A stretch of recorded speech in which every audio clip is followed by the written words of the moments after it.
From our archives, the Billy Graham Classic. Uma professora na Califórnia, mãe de 6 filhos, foi sequestrada há algum tempo por 5 traficantes. Ela foi esfaqueada 20 vezes nas costas.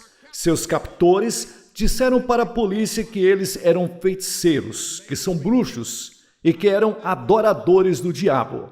Em Montana, há algum tempo, uma assistente social de 22 anos pegou uma carona perto do Parque Nacional de Yellowstone e o caroneiro atirou na cabeça de sua vítima, atacou brutalmente o cadáver e disse para a polícia que adora o diabo.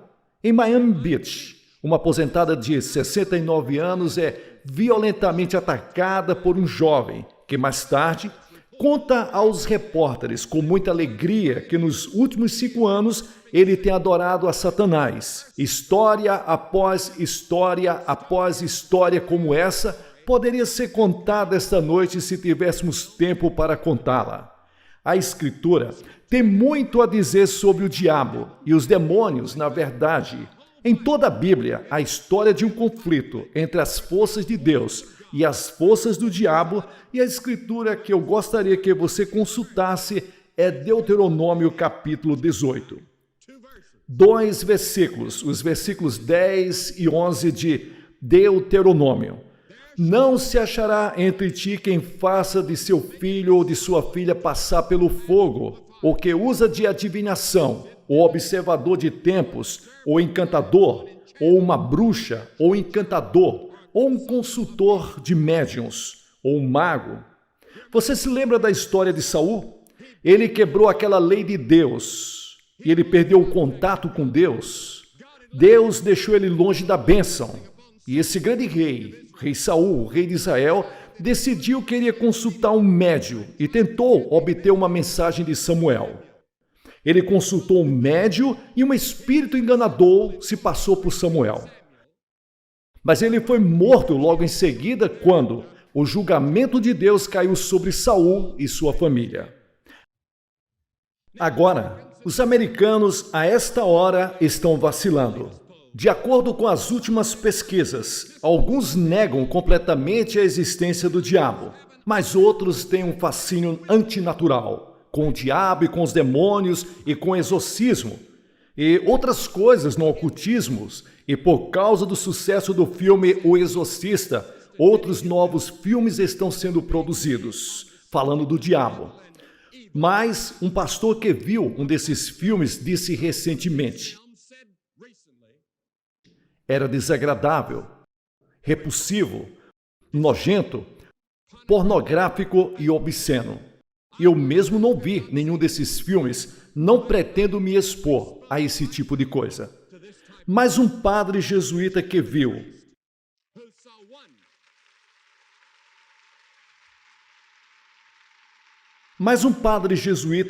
um desses filmes disse em sua pesquisa entre os estudantes universitários que a maioria dos alunos que viram os filmes gostariam de nunca tê-los visto.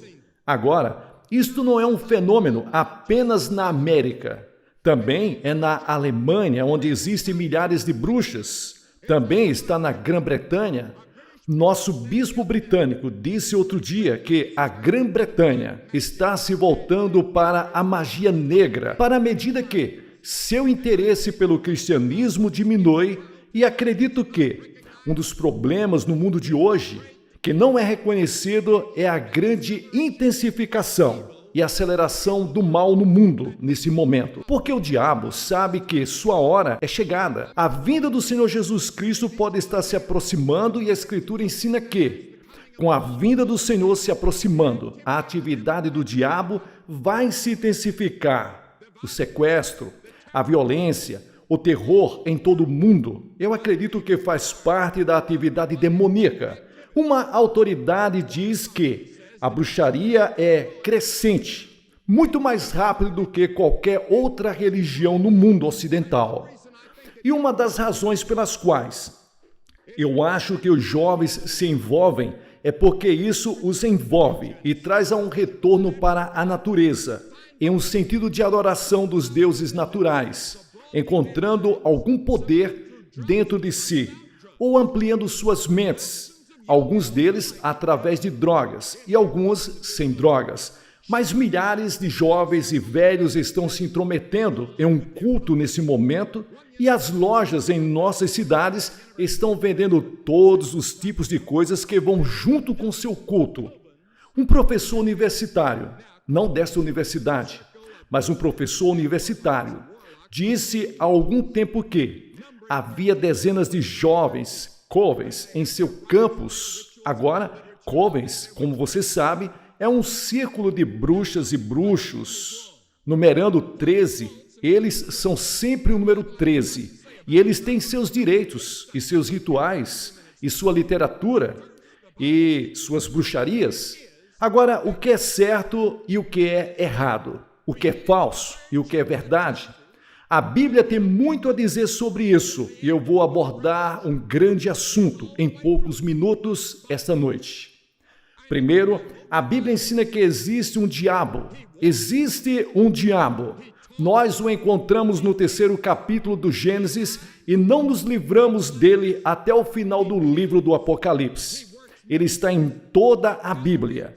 E na Bíblia descobrimos que ele é uma pessoa. Ele anda, ele fala, ele sente, ele mente, ele bajula, ele mata, ele faz milagres, ele falsifica, ele oprime, ele aflige, ele influencia, ele destrói, ele cita as escrituras que ele possui, ele aflige corporalmente, ele causa lesão corporal, ele vende discórdia na igreja, ele espalha falsa doutrina.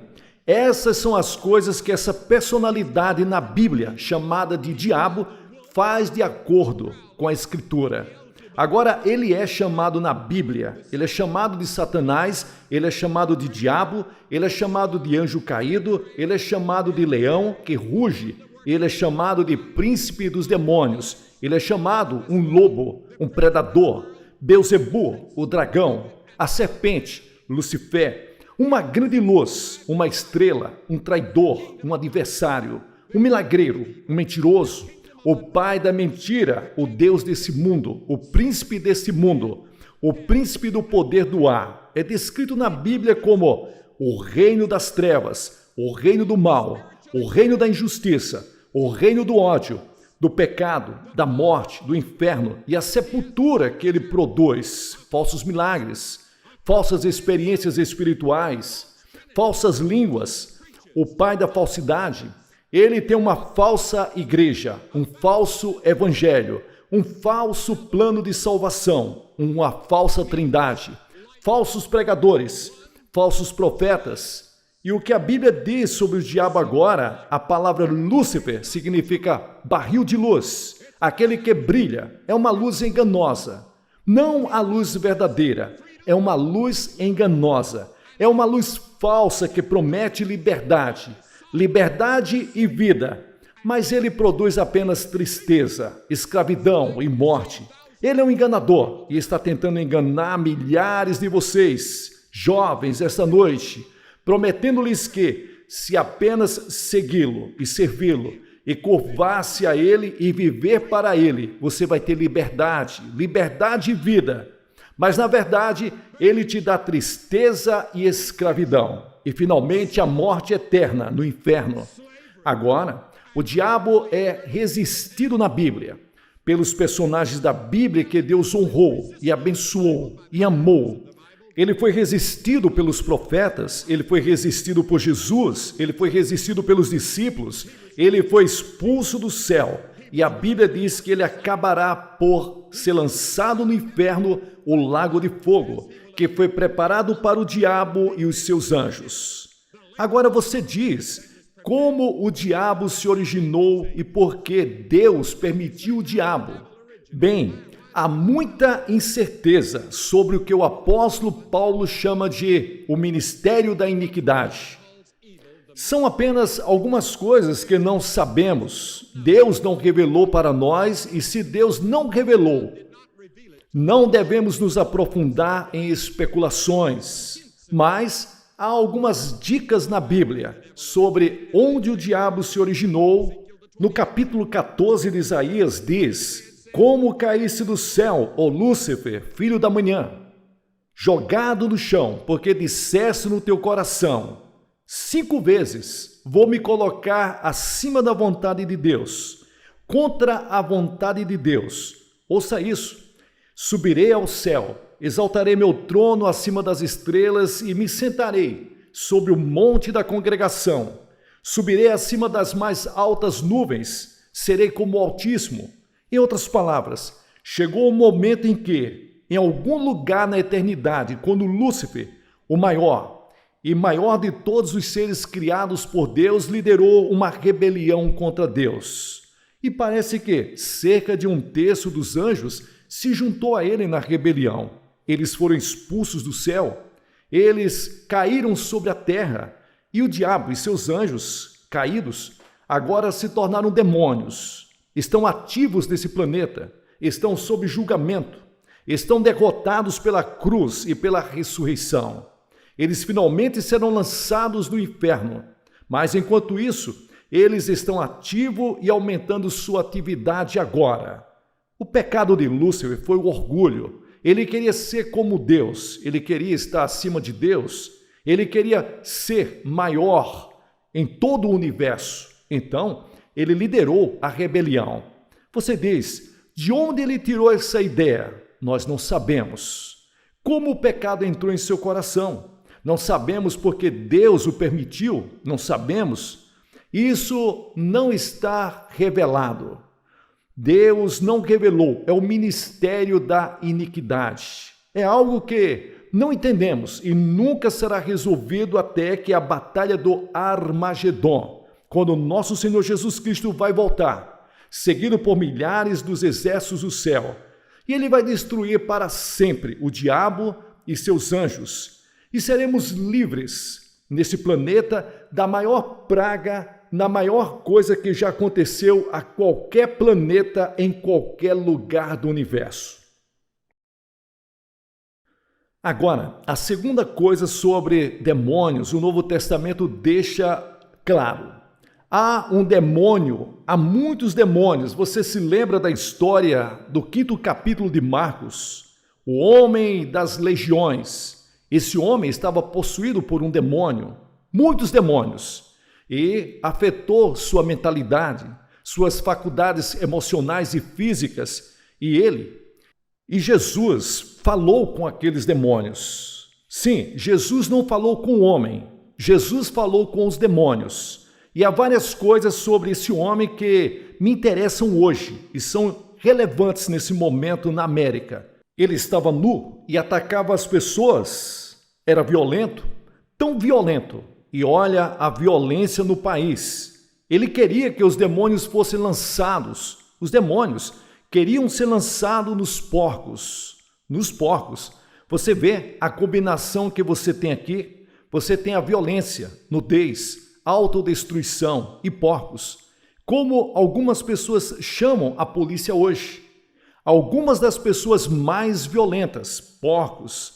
Existe uma conexão que eu não sei. Mas é bem interessante que esse homem endemoniado que Jesus encontrou teria todas essas coisas com as quais estamos lutando hoje, agora. A origem dos demônios, como eu disse há momentos atrás, não está claro. Jesus disse, eu vi Satanás cair do céu como um raio. E a Bíblia diz em Apocalipse capítulo 12 que o diabo e seus anjos lutam contra o arcanjo Miguel e seus anjos. Agora você diz o que é isso sobre o exorcismo? Bem, você sabe que a palavra exorcismo realmente significa a palavra expulsar espíritos por um ato religioso ou serviço religioso. É assim que significa expulsar um espírito maligno. E Jesus, claro, foi o maior dos exorcistas. E ele ordenou que os demônios e as forças do mal saíssem das pessoas. E aquele homem de que eu estava falando há pouco, Jesus comandou que aquela legião de demônios saíssem dele e foram para os porcos. E os porcos foram lançados no mar e se destruíram. Agora, o fato do exorcismo é uma realidade, mas é mal interpretado. Algumas das interpretações modernas, originadas, na verdade, nas práticas pagãs, fórmulas mágicas e rituais para expulsar os maus espíritos, são praticados há séculos em sociedades primitivas, geralmente acompanhadas de violência e imposição de dor.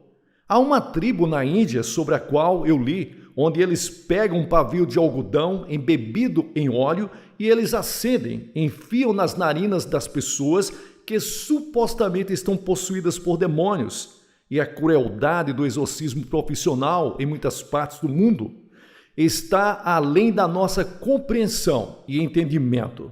Agora, Mateus, 8º capítulo, nos diz que quando os discípulos trouxeram a Jesus muitos endemoninhados, ele expulsou os espíritos não com um longo ritual, como estamos sendo informados hoje, mas por uma palavra sua, palavra poderosa. Os seus discípulos expulsaram demônios em um nome do Senhor Jesus Cristo, com uma palavra, o poder do nome de Cristo.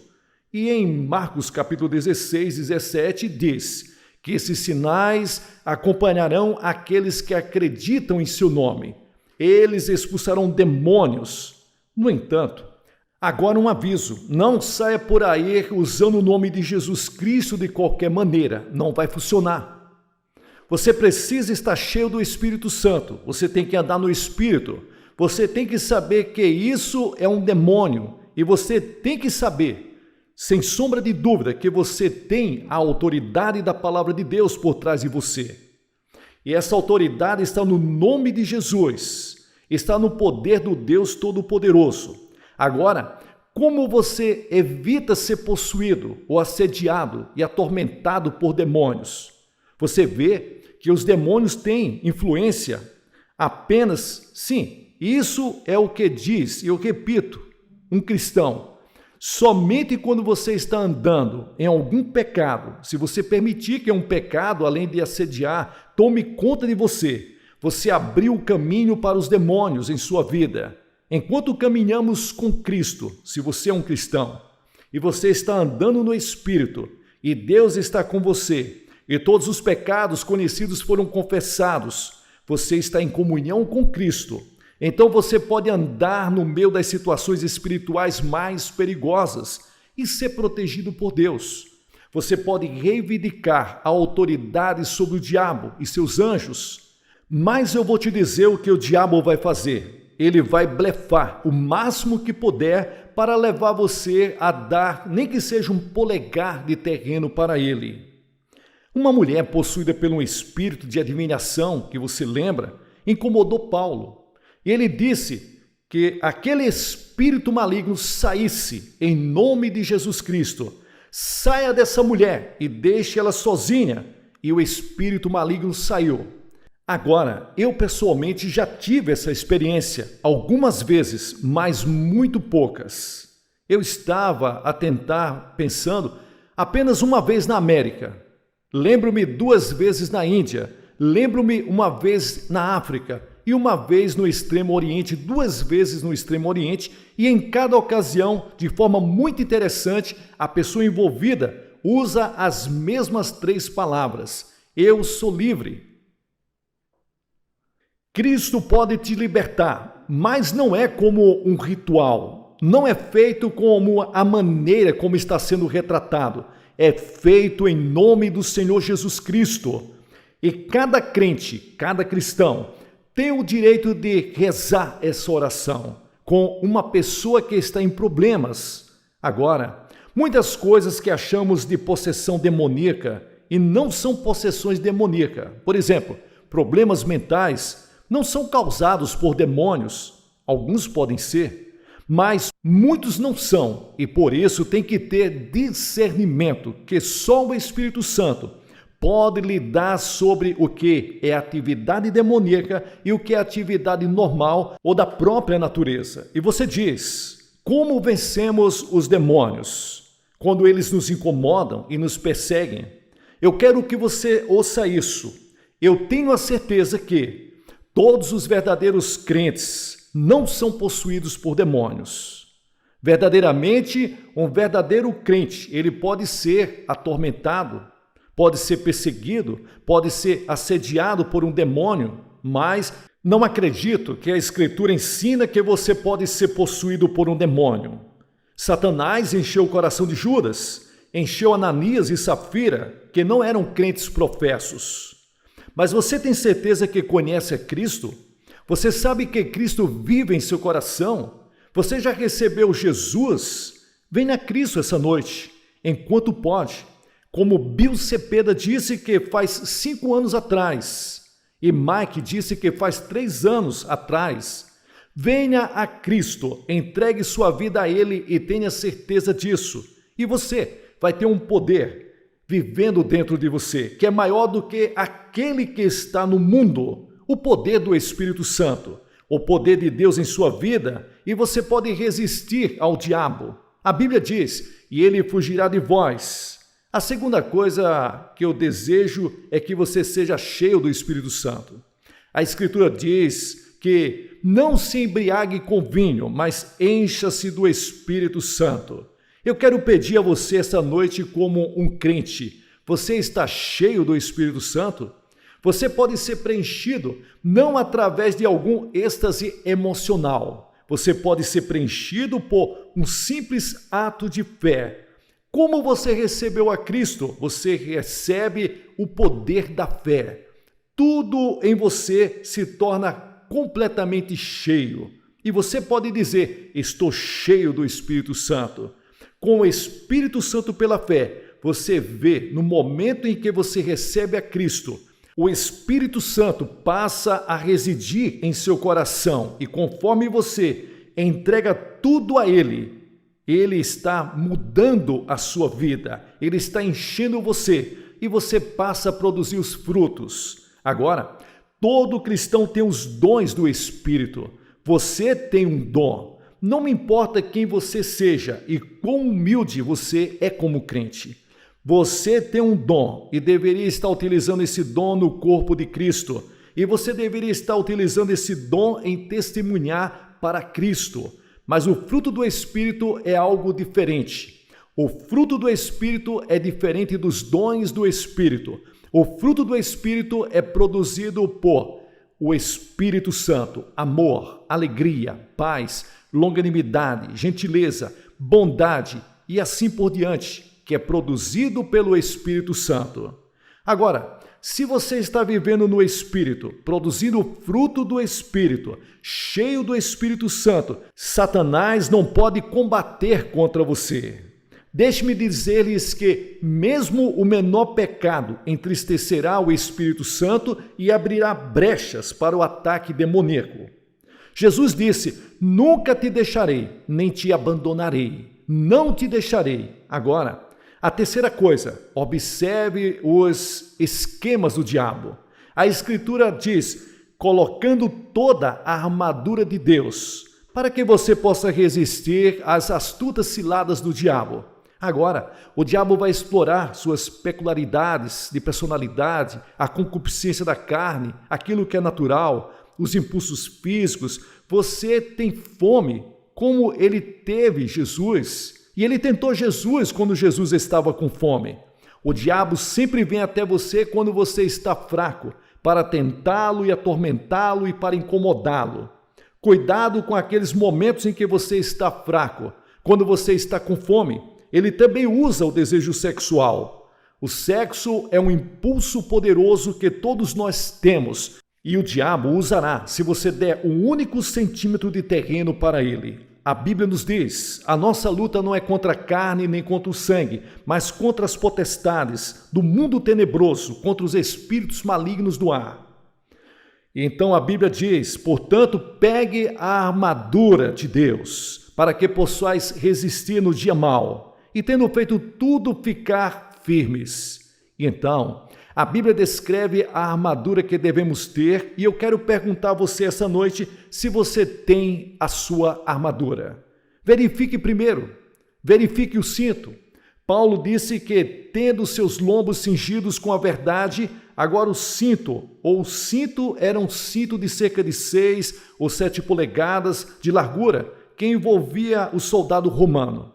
E o propósito, quando Paulo estava escrevendo isso em Efésios, ele estava em uma prisão romana e um guarda romano vigiava. Então, ele apenas olhou para o seu uniforme e viu ali as ilustrações de como nós, cristãos, deveríamos ser com o nosso cinto, porque você vê, aquele cinto mantinha tudo no lugar. E Paulo diz, faça de tudo para viver na verdade. Em outras palavras, aprenda as Escrituras, aprender a palavra de Deus. Essa é a razão pela qual, quando as pessoas se apresentam para receber, nós damos a eles estudos bíblicos, nós os envolvemos nas Escrituras, levamos eles a ler a palavra, a memorizar as Escrituras. É assim que resistimos ao diabo. Quando Jesus Cristo foi tentado pelo diabo, o que ele fez? Discutiu com o diabo? Não. Ele resistiu ao diabo, citando as Escrituras. Foi tudo o que ele fez. Apenas citou as Escrituras. Ele disse, está escrito. E quando terminou de citar as Escrituras, o diabo deixou. E os anjos de Deus vieram e ministraram a Jesus Cristo. E então Paulo disse, para colocar a couraça da justiça. Agora, o peitoral era feito de bronze apoiado com pedaços duros de couro. E a couraça da justiça é o que recebemos de Jesus Cristo quando nós vimos para Ele, como nosso Senhor e Salvador, porque nossa justiça, nossa bondade são trapos imundos aos olhos de Deus. Então você precisa de uma justiça que foi fornecida a você, e foi fornecida a você por Jesus Cristo na cruz, quando nós recebemos aquela couraça da justiça, para que, quando o diabo atirar seus dardos inflamados, eles não consigam penetrar naquele peitoral. E em terceiro lugar, ele diz que nós devemos estar calçados na preparação do evangelho da paz. Agora, isso não significa sair apenas pregando o evangelho. Significa mais do que isso. Significa que você deve ter a paz de Deus em seu coração e serenidade, alegria, a felicidade que Cristo dá e deve estar em seu coração, para que, quando os problemas vierem, Satanás não seja capaz de chegar perto de você. Você vê que Satanás usa as preocupações, a ansiedade, a tensão para nos desequilibrar. Você está com medo? Não tema, pois eu estou com você, diz a palavra. Não olhe ansiosamente ao seu redor, porque eu sou o seu Deus, eu vou te fortalecer. Certamente eu te sustentarei com a minha destra fiel, diz o Senhor, Isaías 41. Você está preocupado com aflição? Todo mundo está com as contas acumulando, pressões, fechamento de negócios, filhos ficando fora da igreja. Quais são as suas preocupações? Você está preocupado? A Escritura diz para não estar ansioso, mas devemos levar pela oração e súplica, com ações de graças, apresentar nossos pedidos a Deus, e a paz de Deus, que excede toda a compreensão, guardará os nossos corações e mentes em Cristo Jesus. E então, em quarto lugar, o escudo que os soldados romanos carregavam. Um escudo. A Escritura diz de tudo que nós devemos pegar o escudo da fé, com o qual você poderá extinguir todos os dardos inflamados do maligno. Agora, o escudo romano tinha 60 centímetros de largura e 4 pés de comprimento e repelia os golpes do inimigo que vinha contra eles. Quando as flechas vinham contra ele, Satanás está sempre atirando suas flechas e seus dardos inflamados. Nós precisamos do escudo da fé, confiando e acreditando em Deus, na sua palavra. E em quinto lugar, é o capacete. Pegue o capacete da salvação. O capacete é muito importante porque guarda a nossa mente, a nossa cabeça. Há muito a dizer nas Escrituras sobre a mente. Deixe a sua mente estar em Jesus Cristo. Isso irá mantê-lo em perfeita paz. Cuja mente está em ti, intelectualmente, você não pode vir a Cristo sozinho, porque sua mente tem um véu sobre ela, colocado lá. pelo diabo. Mas quando você vem a Cristo, sua mente é iluminada pelo Espírito Santo. E as coisas que você não entendia agora, você aceita pela fé e você coloca o capacete. E isso te protege contra o inimigo, o diabo. Ele vai tentar fazer de tudo para você duvidar. Ele vai tentar fazer você questionar. E eu me lembro do meu próprio pai. Ele disse que um pregador, há muitos anos atrás, disse para ele que ele cometeu o pecado imperdoável. E meu pai pensou nisso todos esses anos, que ele não poderia vir a Cristo. Ele não havia cometido nenhum pecado mesmo. Sabe o que era aquilo? Foi anos depois que ele reencontrou a alegria da sua salvação. Você vê que Satanás desviou e perverteu as Escrituras, e então a espada.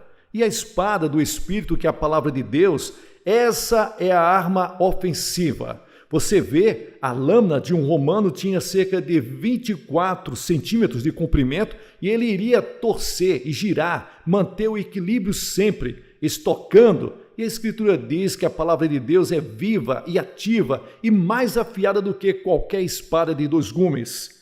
Quando Satanás tentou Jesus Cristo, usou a espada, a palavra de Deus. É por isso que é importante estudar a Escritura, conhecer a Bíblia, aprender a Bíblia, e eu acredito nisso. Eu acredito que os cristãos e crentes vão passar por um período de problemas e dificuldades. Podemos ir para a cadeia, podemos ser mortos por nossa fé, como muitas pessoas em outros países do mundo têm acontecido.